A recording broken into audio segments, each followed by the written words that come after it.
I believe that especially, the Catholic billionaires or the Catholic multimillionaires of the world, they should be much more willing to share their success to inspire others to do so. Because a lot of times the only examples that young men will see, for example, is, people like Elon Musk or Jeff Bezos, right?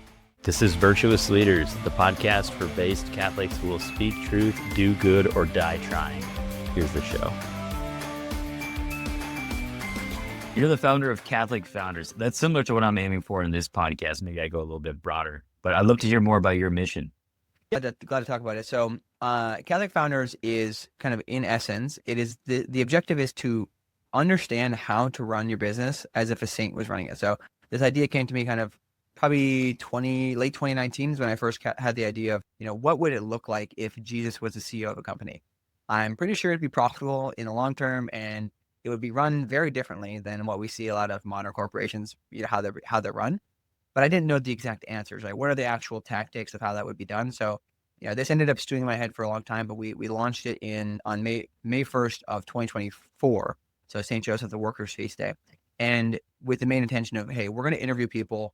We're going to just try to distill the tactics of how to actually run your business like a saint, and not just about virtue with how you treat your employees or how you treat your customers, but also how can we kind of lean into this opportunity as co-creators that God has given us, that like this kind of core part of our nature. We have this creator mentality inside of us. How can we really lean into that? Because the people who are called to entrepreneurship, which I would argue is actually a lot more than most people say, how can we lean into this and not only do it well and treat our people well, but also go to further extremes like St. Paul? Like, we're going to go all the way we can and proclaim the gospel through this. We're going to use our financial treasure and success from that to build murals to St. Joseph or whatever. We're going to do things to take back the culture.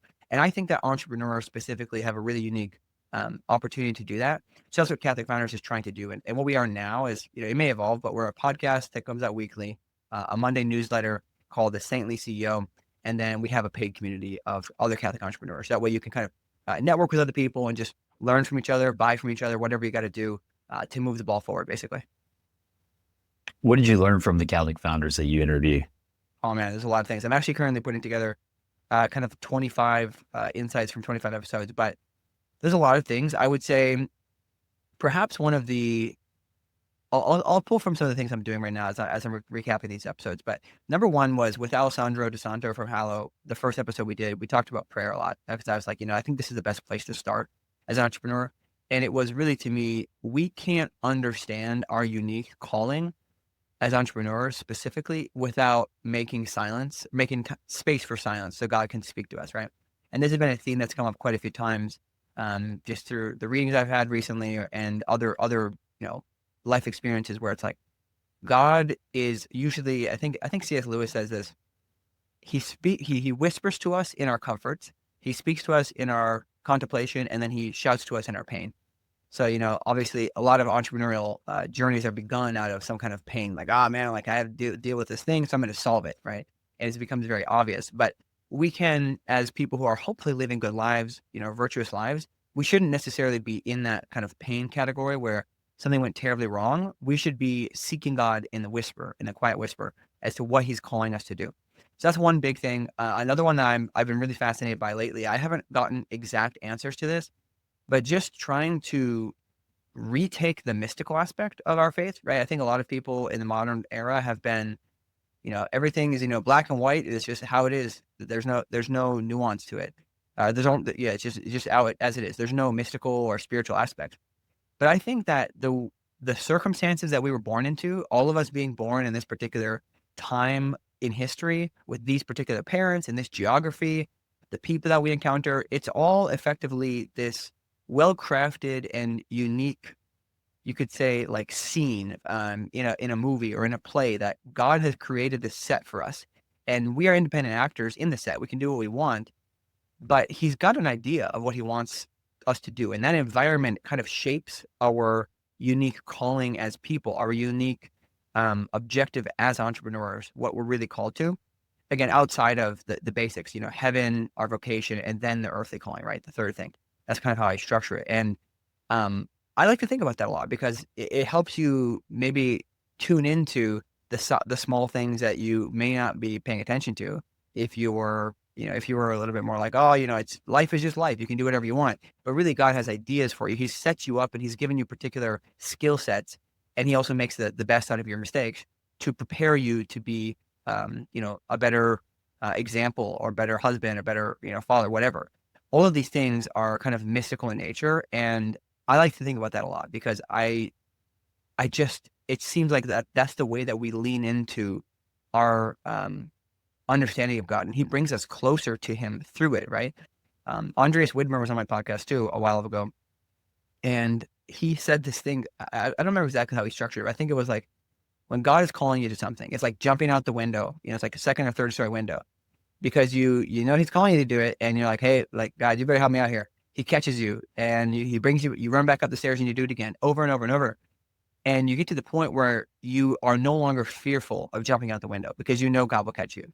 And to me, that's what entrepreneurship is. We are leaning into this kind of fear that eventually brings us closer to God. So if you will, it's a mechanism to deepen our faith, which is something I didn't think about when I started this whole journey, but that has become very apparent to me. Have you heard any particular success stories of someone who maybe they are Catholic, but they weren't living the mission through their work, and then you were able to guide them, or you heard of someone that was able to guide them to do so?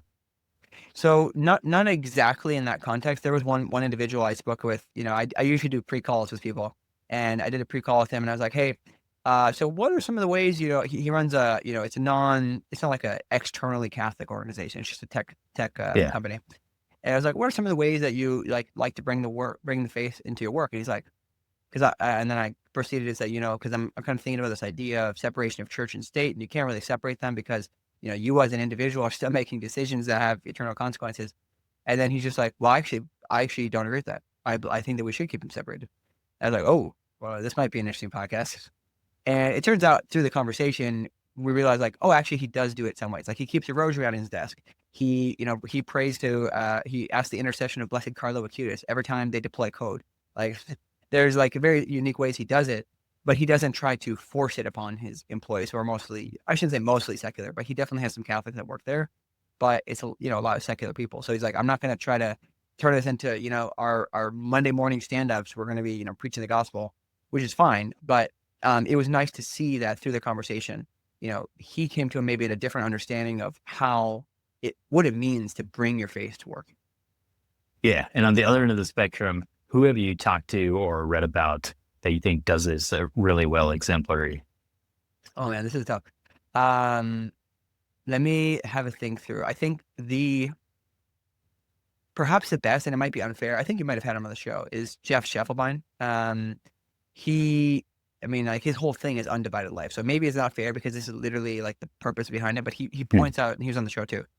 He points out that all of our decisions are, we as a person cannot be separated from the eternal consequences, whether we're doing that in work or how we treat our spouse or our children or whatnot. We have to live with everything united, every decision. There shouldn't be some separation of, I think, I haven't seen the show, but I reference it because I'm pretty sure I understand the context of severance, right? Where people are like at work with one mentality, and then as soon as they leave, it's like another brain turns on or something, right? We shouldn't have that. We should be able to bring our whole selves to work. And the environments that we have now are generally not conducive or not kind to that, unless you have a good Catholic boss, maybe. But Jeff was probably the embodiment of living those things fully united, zero separation. Well, I love your mission. So on a practical level, what's your strategy for finding these good guests, and where do you want to go with this?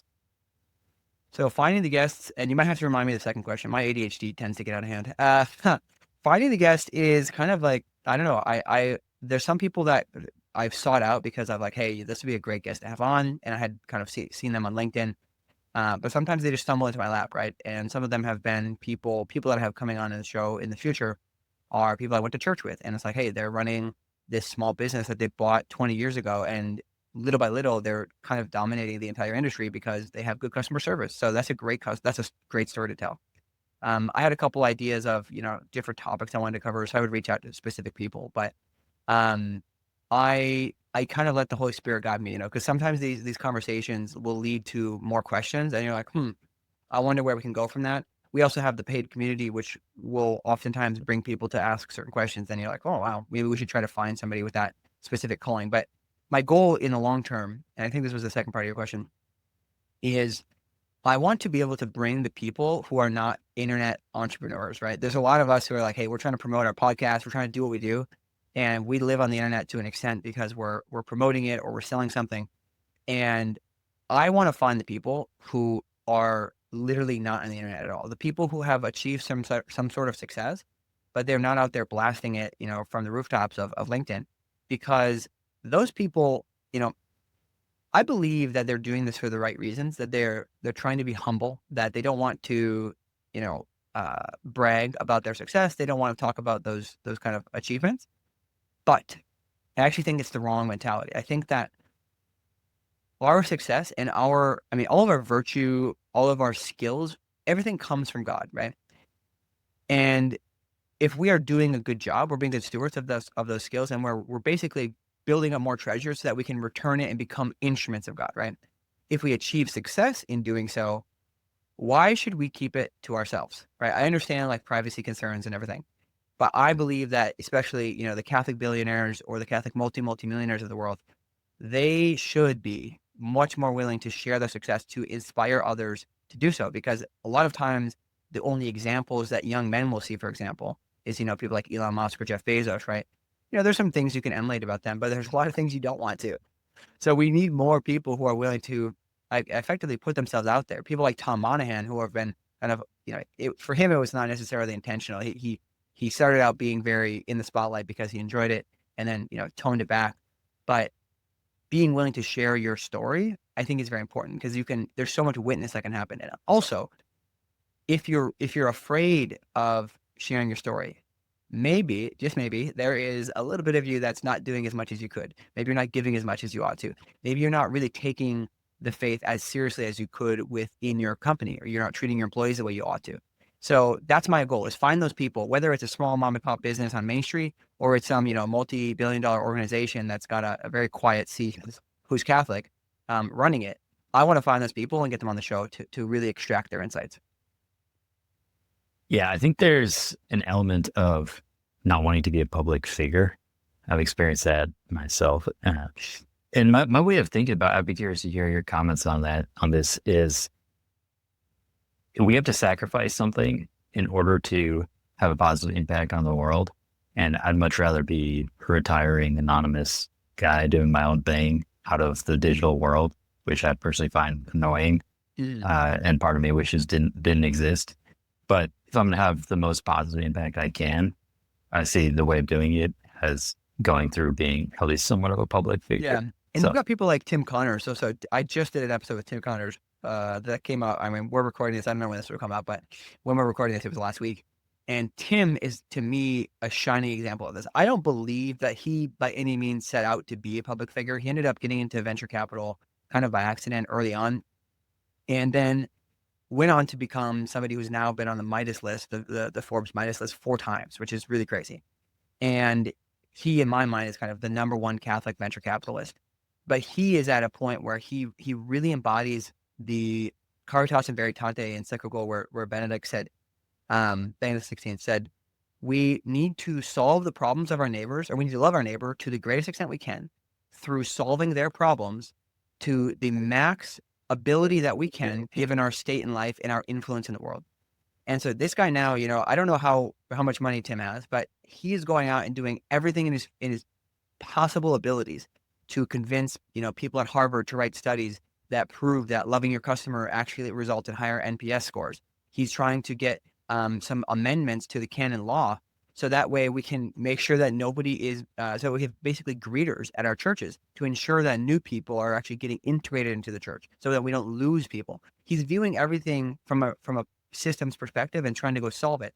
Things that most of us would be like, oh man, this thing sucks. It's terrible. Like, what do we do about it?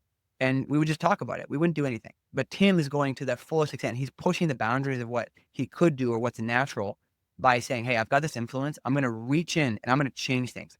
And that's, I think, what we ought to be doing, because if we're doing it with the right intentions, with God at our center, it is not, it's not selfish in nature, right? and this is another topic that's come up, is, whether ambition is good or bad. And a lot of Catholics have, mixed feelings on that. Yeah. I think Aquinas actually answers that question, as he does for many questions. And he says, part of the analysis is knowing what you're capable of. And you shouldn't seek something beyond what you're capable of. Although you can make an argument that you can do so with God's assistance. I was going to say, I actually think that most people, at least the circles I grew up in, most people they severely underestimate what they could achieve. Yeah. Because they're afraid of this idea of becoming greedy or becoming, worldly, in terms of, there's that piece of the Bible, right? It's easier for a camel to pass the eye of a needle than for a rich man to get into heaven. And I think that they really, really focus on this, and they maybe overlook things like the parable of the talents, for example. And they use it as a fear or a kind of a way to say, hey, this is why I'm not going to pursue the career ladder. This is why I'm not going to grow. But if you look at, there's so many examples of, there's a book called Encounters, which is basically stories of Opus Dei members who they achieved incredible things in their careers, but they maintained absolute humility and this incredible spirit of God in their lives. So it's a very short-sighted thing to say, oh, because you have money, you can't be holy. And I believe that if we are willing to just let God take the reins, he will do 1,000x more than we ever think that we're capable of if we become his instrument, if we're allowing him to act through us. You know what I mean? Absolutely. And I wonder if people are honest with themselves, how much of that desire not to seek greatness is driven by fear or laziness.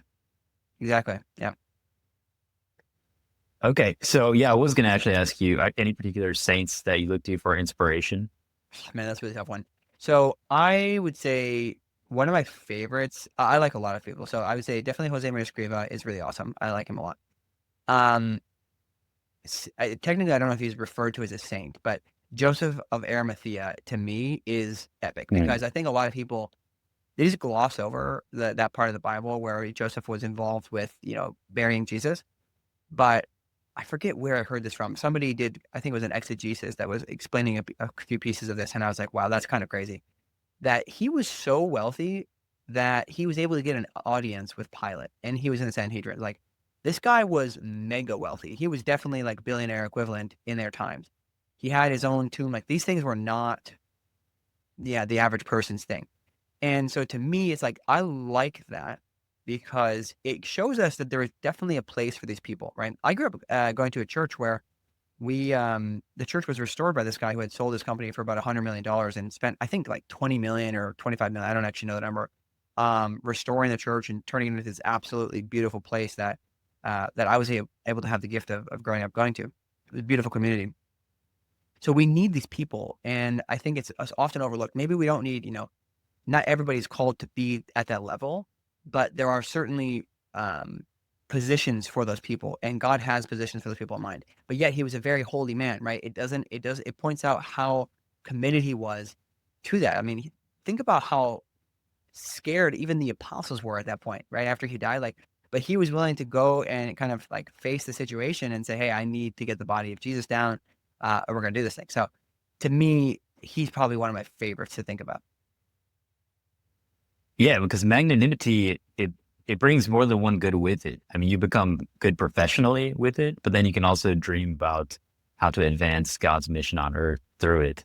So I do find that these entrepreneurs who are values aligned, they can be even more effective in the faith-based world because they're more competent.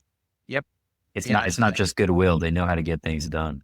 Yeah, because they've done so many incredible things already. And, you obviously have to walk the fine line, but I think that if you are just pursuing success for, money's sake or ambition or like recognition, that's obviously wrong, right? You have to pursue it for the right objectives. And I've been blessed to be able to meet a number of, especially Silicon Valley Catholics, who are the most ambitious people I've ever met in my life, and very, very Catholic. And they constantly are asking these questions like, oh man, how could we basically, like, they're in this mission to transform San Francisco and make it Catholic again. It's like, how can we do that? We can't do it without any money or resources. So we're going to keep building. We're going to get good at our craft. And I have no doubt that many of these people I've been able to meet will become billionaires one day because of how, like, relentless they are at this focus, but yet they're really committed to their faith. And the reason they're doing any of this is because they have this broader mission of bringing God back to the world and bringing the truth to the world, because they see so many people around them who are just embodied in this secular world, and they see how lost they are, and they want to help them, right? Because they have love for their fellow man. So yeah, I don't know. I kind of went on a tangent there, but I'm very bullish on this idea. It's so encouraging to know that there's good people like that out there. That's part of the reason I started this podcast, is to meet more people like this, and there's more than we think. Oh yeah, a lot more than we think. I think the devil does a good job of trying to convince us that there's only a couple of us. Make us feel lonely. Speaking of which, avoiding that loneliness, you're also a member of the Lumen Institute. Can you just share what that's all about? Yeah, so I believe I'm still a paying member of the Lumen Institute. So Lumen Institute is, I believe the history is, it was started by a couple guys, one of them being Steve Off, who, if I'm not mistaken, is currently the chief investment officer at Federated Hermes. And their intention originally, I think this was 2000-ish, 2001, was they wanted to effectively have a ministry to Wall Street, right? They wanted to be able to help people, Catholics on Wall Street, to really live their faith. I don't know all the history, but I was part of the Lumen Fellows, which is kind of like the junior group that these guys eventually started for their sons, effectively. And it's a small group. They meet every month, and they talked about different topics. They have a priest that is always guiding kind of the conversations that you have as a spiritual director for you and your family. So they help you implement a plan of life. And I found it to be very, very edifying. You know, there's one particular opportunity that we had that we were invited by the senior fellows, or the senior men, to do one of our circles. They call them a circle every month, on one of these guys' yacht. And I was like, oh wow, this is gonna be interesting. So like, I'm definitely gonna make time to do this. So we go out, we're on the Hudson doing our circle late at night, and these guys who are very successful, they run hedge funds, they're very like financially smart, and just like everything, like very at the top of the food chain, if you will, right? Literally in the place like New York City, finance capital of the world, they are the people at the top. And they're talking about their spiritual lives, and they're being vulnerable. And one guy convinced me, he didn't even try to convince me, he was just explaining how he went to daily mass every single day while he was working at Wall Street, like working super stressful jobs. And I was like, if he could do it, and I don't have a Wall Street job, why can't I do it? So I was like, at that moment, I decided I'm going to try to get to daily mass every day that I can. And ever since then, it's just so it's very inspiring to meet these people, and people like Steve. If you've not already heard of Steve, I would highly recommend checking out his books. He has 3 books now, but one of them is about his story of founding. I don't exactly know what they call it, but the book is called The Missionary of Wall Street.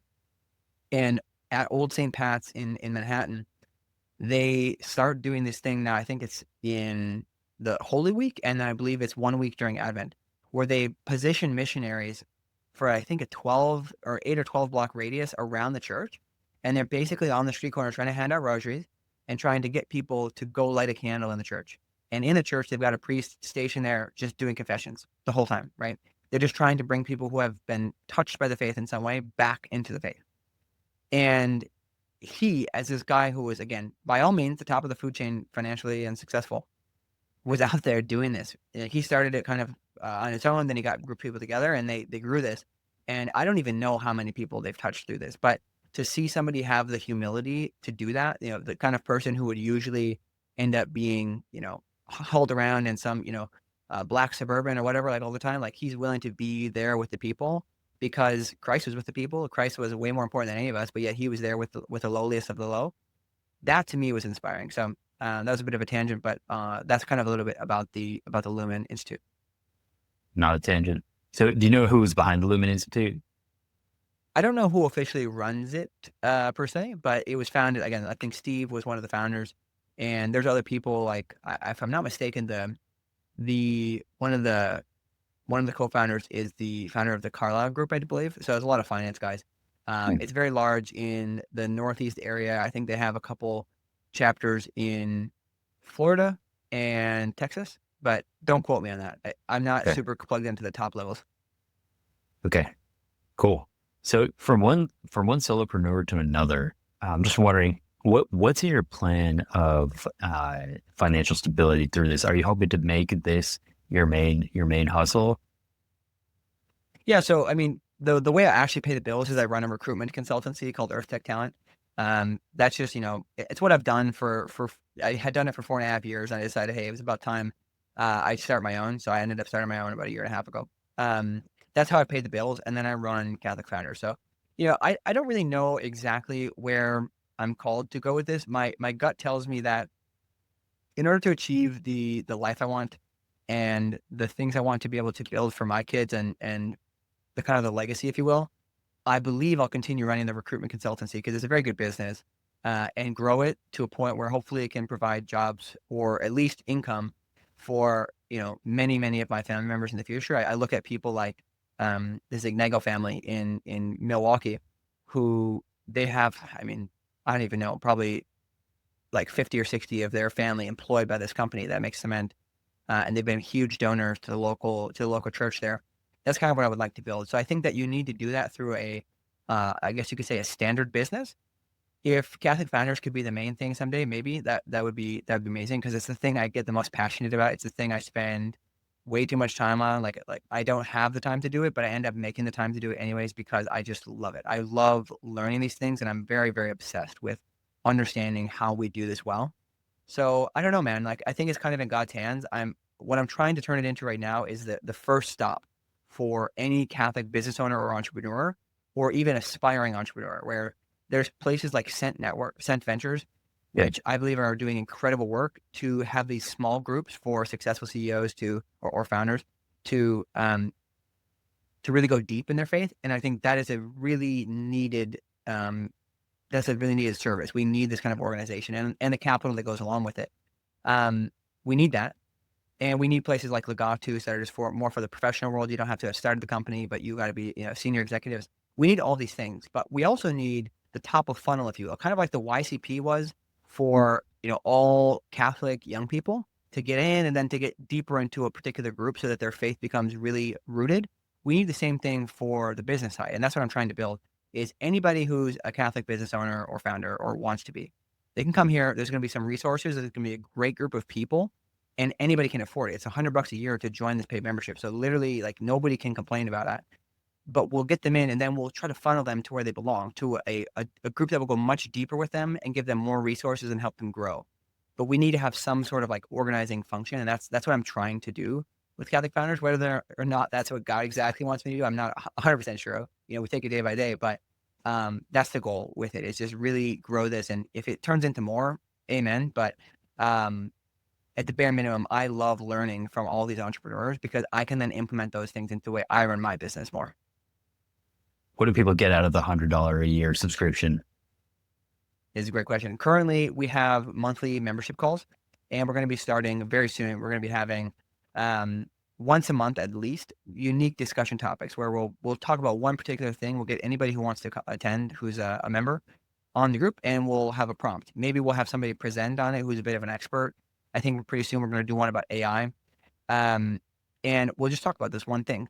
And from it, you obviously make friends. You meet other founders in the space. I think I don't even actually know the number, but a lot of the business owners in Catholic Founders have done business with each other. So it's a place to find business. I wouldn't suggest people come for that reason. I would suggest people come for camaraderie and to be surrounded by people of your kind. Because for me, I grew up in the middle of nowhere, Wisconsin. It was really difficult to find ambitious business people who were also Catholic. You can find ambitious business people and very Catholic people, but finding the two of those things is very challenging. And when you do find it, it just motivates you. It gets you going, gets you like really excited to get out of bed. During the hard days, there's somebody you can talk to, and there's just so many resources there. So one other thing that comes with it is we have a directory of members. So it's like, hey, maybe I need a plumber or something. I go check the directory. Like, is there somebody in my area? But that's the core thing, and we'll be adding more paid content as well. But that's the core kind of aspect of it, is that camaraderie with other people who share the same ambition, and you can meet them and just learn from them and do business with each other. Anything else you want to share with our audience, Alice? No, I would just say if anybody is on the precipice or they think that they want to start a business, or maybe never even thought about starting a business, but you're as a Catholic, you're frustrated with how things are going in the corporate world for you. It's difficult. You don't have time for your family, or they don't respect, the ability that you want to take holy days of obligation or whatnot. really ask yourself if God is calling you to be an entrepreneur, because as we glossed over at the beginning, each of us is created in the image and likeness of God. And that doesn't mean how we look, right? That's not about our looks. It's about our nature. And our nature is a co-creator within the bounds that God has given us. So, and think about this too. A lot of people who are really good Catholics are very, very family oriented. In Genesis, there's two things that are said in one sentence, right? Be fruitful and multiply and subdue the earth. Those are in one sentence. That's kind of like the core human calling, is to have families and basically build is effectively what it is, right? We're going to subdue the earth. We're going to be builders of some sort. We find fulfillment through those things. And through those two things, we also come closer to God. I have learned more in 8 months or 8.5 months of being a father than in a lot of my life, because the things that your children end up teaching you about yourself or about your relationship to God are massive. The same thing is true of entrepreneurship. The things that you learn through being an entrepreneur, through having to trust in God, it's incredible. So I would encourage anybody to really think about that. If God is calling you to something, why aren't you willing to trust him, right? Don't do things in a very silly, kind of non-thoughtful way. But if God is calling you to something, first of all, ask if he is. And then if he is, just follow him. He will lead you to whatever it is that he's calling you to, if you're willing to cooperate with him. Just, you got to like relax on that river as it rushes down, or even over the rapids and over the waterfall. He'll take care of you though. Quit your job and be your own boss. It's worth it. 100%. It's so worth it. For anybody who, like, a lot of people say this, but one thing I like to give as an example is, even if you make less money doing your own thing compared to working for somebody else, you can't quantify. It's not possible to quantify the value of having your own schedule and being able to go to daily mass, to spend time with your family when they need you. Like, that is invaluable. There's no amount of money that you can put on that. And if you want to build a strong family, you want to be there for your family, you should consider finding a way to at least be, self-employed. And it also forces you, my friend Dan and I were talking about this, it forces you to dig deep and to use virtue, to learn and to grow, because you are the one who's got to put food on the table. You're the one who's got to go and work hard, and it forces you to get better. So I'm a big fan of it. It's a good virtue growth hack as well. Teaches you how to be a man. 100%. Thank you, Silas. Keep crushing it. Thank you, man. It's been a pleasure. Thanks for listening. Please like, subscribe, and share with your friends. See you next time.